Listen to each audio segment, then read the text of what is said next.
আওয়ামী লীগ ফ্যাসিবাদ এমন এক ভয়ঙ্কর ফ্যাসিবাদ, যে ফ্যাসিবাদ বিএনপির লেবাস ধরে এখন বিভিন্ন চাঁদাবাজি, টেন্ডারবাজি এবং সিন্ডিকেট তৈরি করে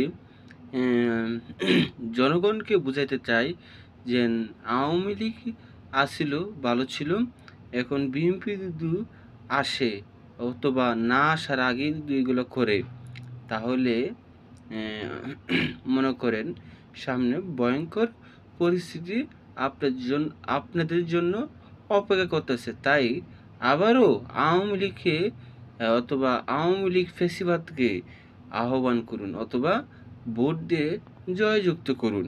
এরকম একটি প্রক্রিয়া, কৌশল অথবা অপকৌশল অথবা ষড়যন্ত্র বাংলাদেশে বিপ্লবী সরকারকে হেনস্থা করার জন্য এ ধরনের প্রক্রিয়া চালাচ্ছে।